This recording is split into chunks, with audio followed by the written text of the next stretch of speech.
Hey everyone, I'm Mike Rignetta. Welcome to the salon. This is Mental Floss Video. And did you know that Louis Armstrong lied about being born on the 4th of July? Well, it's not quite that simple. Armstrong told people that his birthday was July 4th, 1900. But after he died, an expert found Armstrong's baptismal certificate, which said he was born on August 4th, 1901. Some say he lied to join the military or perhaps to jumpstart his career by seeming older while he was still under 18 years old. And others claim he just never knew when his birthday was. And that is the first of many facts about the 4th of July that I'm going to tell you about today.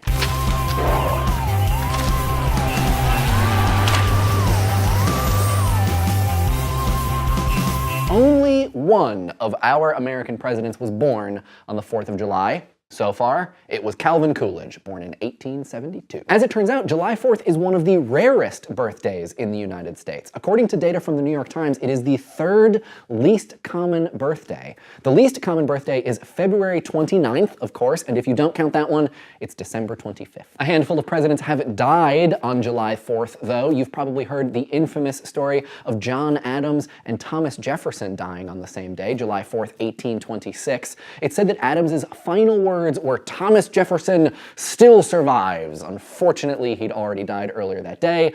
Typical contrarian, that Jefferson. The only other president to die on the 4th of July was another of the first five, James Monroe, who died in 1831. A few years later, in 1836, James Madison's doctor wanted to help him join the morbid Dead on the 4th of July club. Madison was on his deathbed in late June, and his doctor offered him drugs which he claimed could at least extend Madison's life to the 4th. Madison decided against it and died on June 28th. But more important than American statesmen, English royalty, Ozzy Osbourne married Sharon on the 4th of July. Sharon chose the date because she didn't want Ozzy to forget their anniversary and knew that it being a holiday would probably help. Which means that Ozzy and Sharon share an anniversary with West Point. The prestigious military academy opened on the 4th of July, 1802. And now that we are a third of the way into the video, I suppose it is a good time to tell you why we celebrate the 4th of July. A lot of people think it's the day that the Declaration of Independence was signed,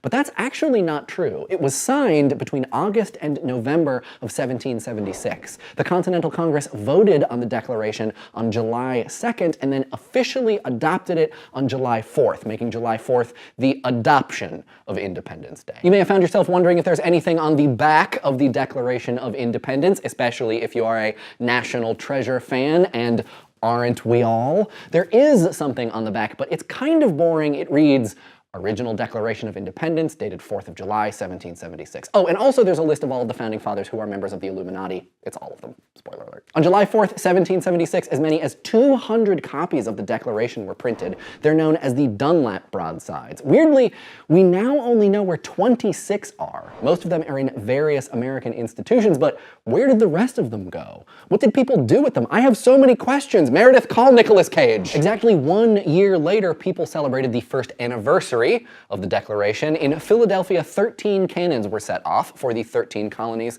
There were also bells, fireworks, and streamers. Speaking of 13, every year the Liberty Bell gets tapped 13 times on the 4th of July. It doesn't get rung anymore because it is super old and, you know, all cracked, but they do play bells while they tap it. The tiny town of Bristol, Rhode Island actually gets credit for having the longest running 4th of July celebration. The town started celebrating in 1785 with a small church service. Nowadays, it's more about the parade. There's also 3 weeks of events leading up to the holiday. Even the White House didn't start their annual 4th of July party until 1801. This was when Thomas Jefferson was president and he started the tradition. Nowadays, the White House usually invites military families over to spend the day. Another cool celebration takes place in Morell's Inlet in South Carolina.